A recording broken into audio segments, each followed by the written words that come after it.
নমস্কার বন্ধুরা, আবার একটা নতুন ভিডিও নিয়ে তোমাদের কাছে চলে এসেছি। আর আজকে তো রথযাত্রা, তোমরা সবাই জানো। তো সবাইকে আমি জানাই শুভ রথযাত্রা। আর আমি খুব ভালো আছি, আশা করি তোমরা খুব ভালো আছো। ভালো আছি বলতে কিন্তু দেখতেই পাচ্ছ সেরকমভাবে ভালো নেই, কেননা তোমাদেরকে কালকে আমি আগেই বলেছিলাম কি যে আমাদের আলমারিটা এই যে ভেঙে গেছে, তাই আবার নতুন আলমারি কিনতে হবে। আর সেই আলমারি কেনার জন্যই আগে এই পুরাতন আলমারিটা থেকে যত জামা কাপড় ছিল সব আমি বার করে বিছানায় রেখে দিয়েছি। আর আরও অনেক কিছু ছিল, কাঁচের জিনিসপত্র ছিল, সেগুলো মায়েদের ঘরে শোকেসে গুছিয়ে দিয়েছি। কিন্তু এই দেখো কি অবস্থা, মানে এইগুলো দেখেই আমার কান্না চলে আসছিল। তাই দেখতেই পেলে আমি তখন কান্নার মতো দেখালাম, কি প্রচণ্ড কান্না আসছে আমার দেখে। কি এত জামা কাপড় আমি কীভাবে করছি, তার মধ্যে বইও আছে। তো চলো মা কি করছে দেখে নি। তার আগে মা রান্না করছে, কেন মা আমি মিলেই যাব কিনতে, কেন প্রচণ্ড মেঘ করেছে, তাই অন্বেষাকে নিয়ে যাব না বাইরে, কেন যখন তখন বৃষ্টি আসতে পারে। আর আজকে আলমারিটা না কিনলেও নয়, আজকের ভালো দিন তো বটেই, কেন আজকে রথ, তার মধ্যে কাল থেকে আমার ডিউটি শুরু হয়ে যাবে। আজকে ছুটি ছিল তাই আজকে করতে হবে। আর দেখতেই পাচ্ছ আজকে আমাদের কোনো মানে মাংস হচ্ছে না। আজকে একটা শুভ দিন, ভালো দিন, তাই আমাদের আজকে হচ্ছে মাছ দিয়ে আলু দিয়ে ঝাল, যেটা রাতে খাওয়া হবে। আর সকালের জন্য আমাদের হয়েছিল মাছের ঝোল ভাত, কেন শরীরটা একটু খারাপ ছিল। তো অন্বেষা এঁকে এসেই আঁকার ক্লাস থেকে এসেই স্নান টান সেরে তখনও কিছু খায়নি সোনা মা আমার। তো পুজো করছিল, কেন মা বললো আমরা যেহেতু সকাল থেকে প্রচুর খাটুনি হচ্ছে, কেন ঘরদোর পরিষ্কার করার ছিল, সব কিছু খালি করার ছিল। তো আমরা মা আমি মিলে কন্টিনিউ, মা রান্নার দিকে আমি এইদিকে, অনেক দেরি হয়ে গেছিলো তাই আমি একটু চুম খেয়ে নিলাম আমার অন্বেষাকে। কি মেয়েটা সোনা মা আমার এসেই পুজো করে ফেলেছে। তো চলো তোমাদেরকে দুপুরে যেটা খাবো ঝোলটা দেখানোর জন্য নিয়ে এসেছি। দেখো এটা পাতলা করে মাছের ঝোল, পেঁপে দিয়ে আর ওই যে কি বলে এগুলোকে, ঝিঙে দিয়ে মা পাতলা করে ঝোল করে নিয়েছে। সকালে সবাই ঝোল দিয়েই ভাতটা খাবো। আর শাক ভাজা হয়েছিল, শাক ভাজাটা দেখায়নি। আর এই যে তুলসী তলায় ধূপ দেবে বলে অন্বেষা চলে গেছে। পুজো দেখুন সুন্দর খেতে দিয়েছে সবাইকে, প্রদীপ জেলে পুজো করেছে। অন্বেষা যখন পুজো করে খুব সুন্দরভাবে আস্তে আস্তেই পুজো করে। আর আমি বললাম তুই পুজোটা করে নে, পুজোটা করে নিই তুই কিছু খেয়ে নিবি। আর সকালে প্রচুর কাচাকুচি করেছি, কালকেও দেখেছিলে প্রচুর কাচতে হয়েছে, কারণ ডিউটি গেছিলাম, ডিউটি থেকে এসে আবার টাকা তুলতে গেছিলাম যেহেতু আলমারি কিনতে হবে বলে। সেই ভিডিওটা আগের ভিডিওতে তোমরা দেখেছো সেটা।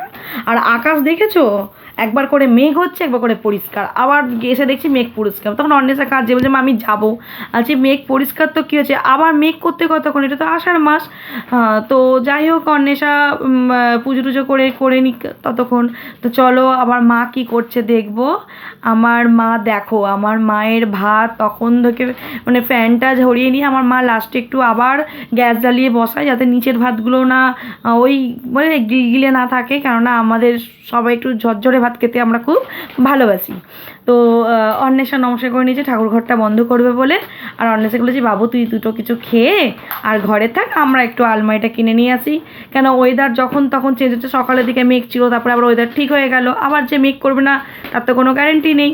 তো অন্বেষাকে বলে এসে এই দেখো আমার কি মুখের অবস্থা, সকাল থেকে খেটে যাচ্ছি, মানে সকালে সমস্ত কাজ আমি করি, মা রান্না থেকে ধরে নেয়। কেননা আমি তারপরে অফিস চলে যাই। দেখতে পাচ্ছি চুল টুলের কী হচ্ছে, এখনও পর্যন্ত স্নানটা করেছি, স্নানটা করে চুলটা যে আঁচড়াবো তারও আমি সময় পাইনি। তো রেডি হতে হবে, রেডি হব যাওয়ার জন্য, যেহেতু আলমারিটা আমাকে কিনতে যেতে হবে। তো চলো তারপরেই অন্বেষাকে ভাত দিয়ে দিয়েছি, অন্বেষা ভাত খাচ্ছে, ওই যে মাছের ঝোল দিয়ে ভাত দিয়ে দিয়েছি। আর আমি ওকে টাটা করছি, ও আমার দিকে তাকাচ্ছিলই না রাগে। তবু ওকে নিয়ে যাব না, কেননা বলা যায় না কখন বৃষ্টি এসে যাবে, প্রবলেম হবে রাস্তায়। তো যাই হোক ও ভাত খাচ্ছে, তাও দেখো টিভি দেখতে দেখতে ভাত খাচ্ছে, কিন্তু যেহেতু ওকে নিয়ে যাব না বলে, টিভি দেখছে, কার্টুন দেখছে, কার্টুন দেখতে দেখতে খাচ্ছে। তো অন্বেষা খাওয়া হয়ে গেছে, অন্বেষা খাওয়ার পরেই আমরা বেরিয়েছি, কেন ও খাচ্ছিলো তো ওকে রেখে তো আমরা চলে যেতে পারি না। তো ওকে বাবার ফোনটা দিয়ে বেরোচ্ছিলাম, কেননা ও ততক্ষণ ফোন দেখবে, আমরা চলে আসবো। তো মা আমি এই দেখো মাও রেডি হয়ে গেছে, মাকে বলে মা চুড়িদার পরো, কখন ওয়েদারটা কী চেঞ্জ হবে বলা যায় না। তো মা তাই চুড়িদার পরে নিয়েছে, আর আমরা টোটোতেও উঠে পড়েছি, দেখো যাচ্ছি। তখনও কেউ বলবে দেখেই যে বৃষ্টি হতে পারে, দারুণ ওয়েদার ছিল তখনও, মানে কোথাও মেঘের এক ফোঁটা দেখা ছিল না, সকালের দিকটা মেঘ করেছিল। তো আমরা ভেবেছিলাম বৃষ্টি হবে, তারপর দেখো আকাশ কত সুন্দর পরিষ্কার, রাস্তা ঝকঝকে পরিষ্কার। আর চারিদিকে দেখেছো কি সুন্দর জিলিপি জিলিপি ভাজছিল, যেহেতু রথের জন্য তো জিলিপি ভাজবেই, আমরা কেননা জিলিপি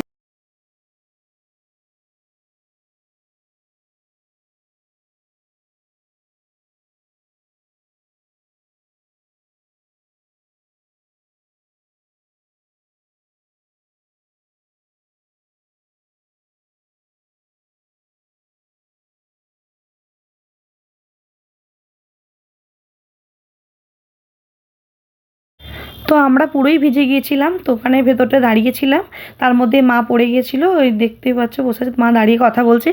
আর তো আলমারি অর্ডার দিয়ে আমরা ঘরে চলে এসেছিলাম, এসে আবার স্নান করতে হয়েছে, কেননা যেহেতু পুরো ভিজে গেছিলাম আর বৃষ্টির জল মাথাতে পড়লে তো মাথায় স্নান করতেই হবে, তাই এসে বসে আছে। আর দেখো আবার কাচাকুচি করতে হয়েছে, মা যেগুলো পড়ে গেছিলো আমি যেগুলো পড়ে গেছিলাম আবার সব কেচেছি, দুবার তোমাদের দেখালাম, দুবার স্নান করেছি। আর অন্বেষা এই দেখো মায়ের কতটা পা কেটে গেছে, আর ওই পাটায় খুব চোট পেয়েছে, মানে এই পাটায় কেটে গেছিলো, এটা হ্যাঁ বাঁ পা আর ডান পাটা চোট পেয়েছিল, মানে খুব জোর পড়ে গেছিলো, বুঝতে পারিনি মা। আর দেখো সব কেচেছি এসে, আমি যেগুলো পড়েছিলাম মা যেগুলো পড়েছিল সব কাচতে হয়েছে। আর অন্বেষা রীতিমতো এখানে ঘর বানিয়ে খেলছে, ও এটা কি করবে, একা একা এইটাই খেলে, ওই ঘর মতো করে নেয়, বলে নাকি কি ডাক্তারখানা বানিয়েছে। আমরাও ছোটোবেলা যদিও বা খেলেছি, তো এই খেলাগুলো দেখতে খুব ভালোই লাগে। আমি মা বসে বসে ওর খেলা দেখছিলাম, আর এই দেখো এই পাটায় লেগে গেছে, খুব জোর লেগেছিল, বরফ দিয়েছি এসে, তারপরে খাওয়া দাওয়া করে আবার বসেছিলাম।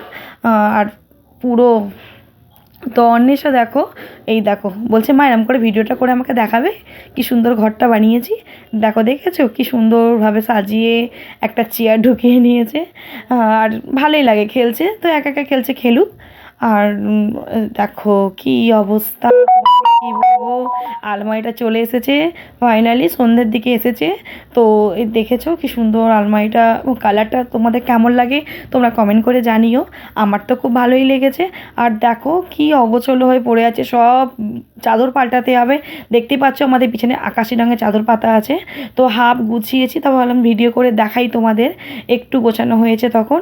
তো পুরো জামা কাপড়গুলোই গোছাতে হবে, প্লাস অন্বেষার বই আছে, তো বইগুলো আলমারির মাথাতেই রাখা হয়েছিল, যেহেতু এখন কোথায় রাখবো বুঝতে পারছিলাম না। আর দেখো এই এখানে কাজুর জামা কাপড় রাখা আছে, দেখতেই পাচ্ছ, এই দেখো বন্ধ করে দিলাম। আর আমি আবার মানে দুবার স্নান অলরেডি হয়ে গেছে, তো এইগুলো পরিষ্কার করে আমি রীতিমতো আবার একবার স্নান করে নিয়েছি, তখন আর চুলটা খালি ভেজাইনি, বাকি স্নানের মতনই হয়ে গেছে। তো দেখো অন্বেষার বই ওপরে তুলে দিয়েছি, বিছানার চাদর পাতা হয়ে গেছে, সব ঝিকঝাক একদম ঘর টর মুছে, মানে সারা দিনটা যে আমার কি অবস্থা হয়েছে সে আমি জানি আর ভগবানই জানে।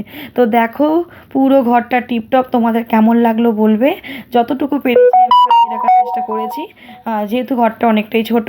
আর দেখো কি সুন্দর চাদর ফাদর পেতে আলমারি গুছিয়ে পুরো বন্ধ করে দিচ্ছে, আলমারি ভেতরটাও তোমাদেরকে দেখাবো। তো দেখো কেমন লাগছে তোমরা কিন্তু অবশ্যই জানিও কমেন্ট করে, আর আমার এই ভিডিওটা যদি তোমাদের ভালো লাগে তো প্লিজ লাইক কমেন্ট শেয়ার করে দিও। তো চলো আর কি বলবো তোমাদের, এবার একটু পাঁপড় ভাজা তো খেতেই হবে। তো মা দেখো হাঁটতে পারছে না, খুব আস্তে আস্তে উঠছে। আর এই জামা কাপড়গুলো যে ধুয়ে দিয়েছিলাম বললাম না পরিষ্কার করেছি, করে আবার একবার গা ধুতে হয়েছে, তো আবার জামা কাপড় ধুয়ে দিয়েছিলাম, কেননা ওইগুলো তো পরে থাকা যায় না, যেহেতু সব ঘর পরিষ্কার করেছি, আলমারি গুছিয়েছি, সব নোংরা ঘেটেছি। আর মাকে বলছি মা পাঁপড়টা ভাজছো, মা বলছে হ্যাঁ এই তো ভাজবো, বলে মা এই যে পাঁপড় নিয়ে আমি এগুলো মিলে দেবো, তার আগে মা বলছে এই দেখ পাঁপড়, এই পাঁপড়টাই ভাজবো। তো পাঁপড় ভাজতে ভাজতে আমি জামা কাপড় মিলছি, দেখি বোন এসে হাজির, বোনও ভালোই হয়েছে, বোন আসলে তো আরোই ভালো লাগে, সবাই মিলে একসঙ্গে এই যে আনন্দটাই আলাদা। বোনের হাজব্যান্ড এসেছিলো, আর বাচ্চাগুলো আবার ছাদে খেলছিল, জিলিপি, আমরাও জিলিপি এনেছিলাম, পাঁপড় এনেছিলাম, বোনের হাজব্যান্ডও জিলিপি পাঁপড় এনেছিল, তো অনেকটাই জিলিপি পাঁপড়, কেউ খেতেও পারিনি, অনেকটা রয়ে গেছে আবার। তো শুধু জিলিপি পাঁপড় না, তার সাথে অনেক কিছু খেয়েছি, দেখেছো কেমন জিলিপিটা খেয়ে আমার গামছায় হাতটা মুছে দিল। আর এই যে আর ওই টমেন দেখো, তারপরে কিন্তু আমরা আইসক্রিম নিয়ে বসে পড়েছি, পাঁপড় জিলিপি খাওয়া কমপ্লিট, এবারে আমরা সবাই মিলে আইসক্রিম খাচ্ছি, দেখেছো আইসক্রিমটা আমাদের তো প্ল্যান ছিলই যে আমরা বিকালের দিকে সবাই মিলে বসে আইসক্রিম খাবো, তো এরা আসতে আরোই ভালো লাগলো, তো আমরা সবাই মিলে বসে আইসক্রিমটা খাচ্ছিলাম, কেউ চকোবার খাচ্ছিলাম, তো কেউ কর্নেটো খাচ্ছিলাম। তো আমার তো ভালো লাগে চকোবার খেতে, তাই আমি চকোবার খাচ্ছিলাম, তো এতটাই পেটটা ভরে গেছে, জিলিপি, তার মধ্যে ছিল কোল্ড ড্রিঙ্কস, আবার হচ্ছে পাঁপড়, আবার তার সাথে হচ্ছে আইসক্রিম, তো ভালোই লাগলো সব মিশিয়ে খাওয়াতে। আজকে রথের দিনটা আমাদের জমে গেল সবাই মিলে একসাথে। তো এই যে কোল্ড ড্রিঙ্কসের ডিবাটা দেখতেই পারলে, আমাদের স্প্রাইট আনা হয়েছিল, তো সবাই মিলে খেয়েছি। আর কিছু একটা কথা বলেছে আমার বোনের ছেলে, তো তার জন্য আমি একটু হেসে ফেলেছিলাম, তো এখন মনে পড়ছে না যে কী বলেছিল। তো দেখেছো বলছে আমাদের ভিডিওটা ভালো লাগলো, খালি একটাই কথা, তোমরা কিন্তু লাইক কমেন্ট করে দিও। ওইটাই ওর একটাই কথা, লাইক কমেন্ট কিন্তু তোমরা করতে ভুলবে না। তো ওর আইসক্রিমটা খুব তাড়াতাড়ি খাওয়া হয়ে গেছিলো, কাঠি নিয়ে তোমাদেরকে দেখাচ্ছিল একটু আগে, কারণ আমাদের আইসক্রিম ছিল তখনও। ও তোমাদেরকে তো আলমারিটা দেখানোই হয়নি যে গুছিয়েছি। তো দেখো এই যে পুরো একদম নতুন আলমারি আসলো, দেখো পুরো ভর্তি হয়ে গেল। মানে আর একটু কোথাও জায়গা নেই, যে আমি ভেবেছিলাম হয়তো নতুন আলমারি গোছালে হয়তো একটু কোথাও ফাঁকা থাকবে। তো দেখো আর অন্বেষা দেখো আমার ওর আর ওর বাবার ফটোটাকে কেমন কাগজে করে চারিদিক দিয়ে কেমন মুড়ে লিখেছে। তার সাথে এদের ভালোবাসা দেখো দুজনে, ও দুজনে কি ভালোবাসা। বলছে দিদি আমাকে একটা ভিডিও করে দিবি, আমি আর দুজনে মিলে ভিডিও করবো, আমি আমার বর মিলে। হ্যাঁ কেন করে দেবো না, দুজনে প্রেম দেখেছো ডগমগো। তো এবার ফাইনালি ওরা বাড়ি চলে যাচ্ছে, খাওয়া দাওয়া কমপ্লিট। বাড়ি পুচকিটাকে একটু আদর করবো বলে আমি বেরিয়ে গেছিলাম, ওকে একটু আদর করবো, কেননা ও বাইরে বেরিয়ে গেলে আর পাত্তা দেয় না। তো চলো ওরা বাড়ি চলে যাবে। ওরা বাড়ি চলে যাওয়ার পরেই অন্বেষা আঁকা নিয়ে বসে পড়েছে। ও জগন্নাথ সুভদ্রা বলরাম সকালবেলায় এঁকে রেখেছিল, তো এখন বসে বসে রং করছে।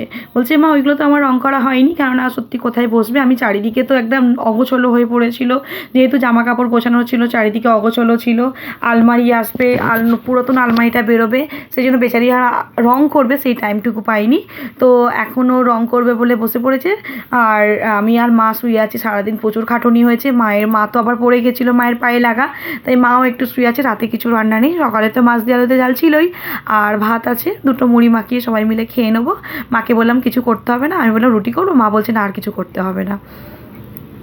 তো অন্বেষার আঁকাটা তোমাদের কেমন লাগলো জানিও, যদিও বা পুরো রং হয়নি, ও বসে কমপ্লিট করছে, যখন পুরো কমপ্লিট হয়ে যাবে তোমাদেরকে নিশ্চয়ই আমি পিকটা দিয়ে দেবো, তোমরা জানিও কেমন হয়েছে। তো চলো আর ভিডিওটা বেশি বড় করবো না, অনেকটাই বড় হয়ে গেছে, মাও শুয়ে আছে, আমারও আর ভালো লাগছিল না। তো সবাইকে টাটা, আবার নতুন একটা ভিডিওতে তোমাদের সঙ্গে দেখা হবে। তা আজকের মতো এই ভিডিওটা এখানে শেষ করে দিলাম, টাটা।